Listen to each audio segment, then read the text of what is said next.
Let's talk about red flags when you hire content creator. Hi everyone, my name is Yeva and I work in this field for kind of long time. And since I'm working from home, I have more time for video.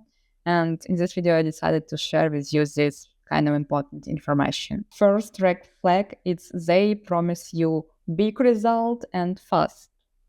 I think you understand that in any field, quick results, it's impossible.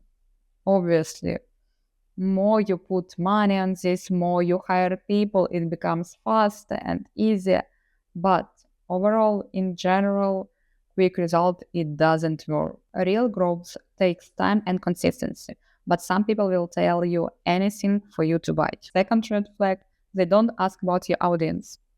In 2026, it doesn't work to make just beautiful content without any sense. They have to understand your audience, what they like, what they don't like, what they do, what they watch, what they listen, which problems they face, and how your brand can help people to solve their problems. Example, you're owner of plastic surgery and content creator come to you and you ask about content, what kind of content you're going to shoot.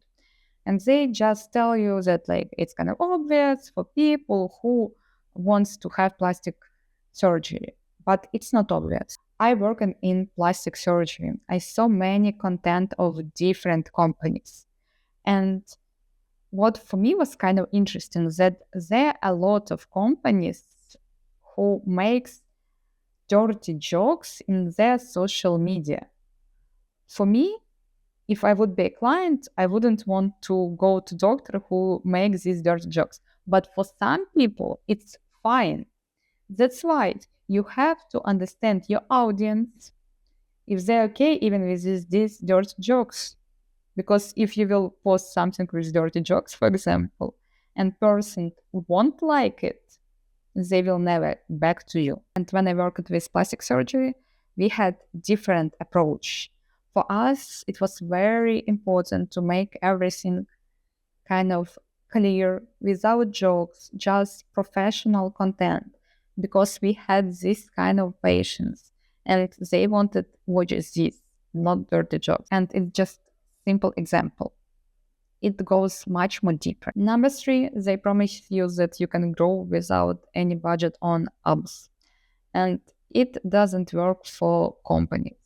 Well, you can show me that there are some brands which grow, but for companies, for brands, it's much more harder. Obviously, it's possible, yes, but it will take so much more time, and time, it's money. And do you want growth for a couple of years, which you could do in 1 month?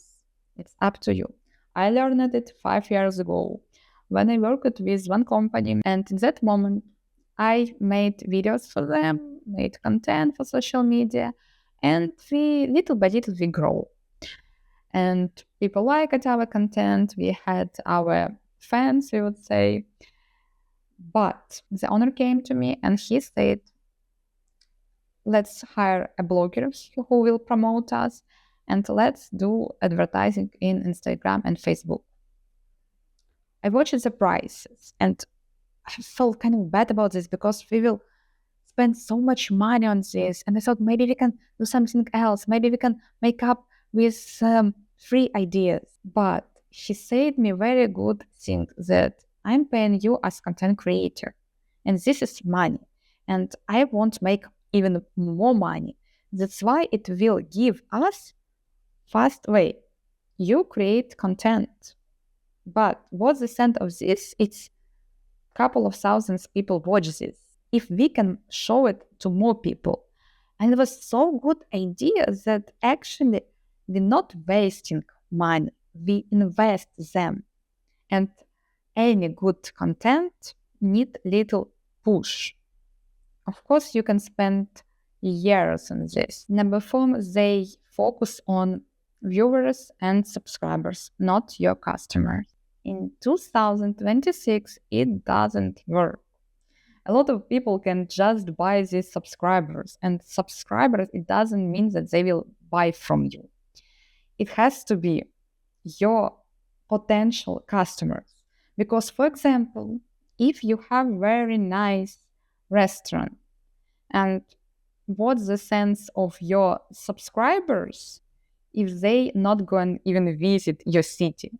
I had this many times that we got a lot of views, but zero result. Why? Because these customers was just from another country, and not for each business it will work. That's why sometimes it can be better when you have 1,000 viewers or subscribers, but it's your potential clients, than have much more million but people who never going to buy from you. I give you a very easy example. For example, I'm content creator, I'm record video because I want to find my clients. And for example, I got 1 million views, but all of these people, it's other content creators who just interested what other content creator will do. And I will be happy, like, wow, 1 million, that's so cool. But what this 1 million give me if they want to buy from me? If I would sell courses for content creators, in this case, it would be cool. But if I'm selling not courses, but what I'm doing, they won't buy from me. And this 1 million make any sense for me. But in other situation, if my video watch even 200 people who business owners, they live in my city, they looking for the content creator. In this case, these 200 people give me more than 1 million people. And the same works with your business. If you're showing to right people, it will work. Number 5, they don't have realistic content ideas. Or all of these ideas, it's about trend. Trend, it's nice, you can add it, but it can be your main videos. It doesn't make any sense. Well, for some brand it can work, but for most it doesn't work. You have to do something more, not just funny videos. You will hear something like, oh, we will hire this stars, we will do this. Well, I know if you have a big company, you have a big brand, you can hire all of these people. You can find and pay for a big production. Like, obviously, in this case, it will work, and this person can actually organize this, because organize all of this process, it's also hard. And I worked on productions, and productions shoot even little video for very long time, and sometimes it just doesn't make any sense. Okay, so thank you everyone. Check out the description, and I leave there the question to ask to content creators.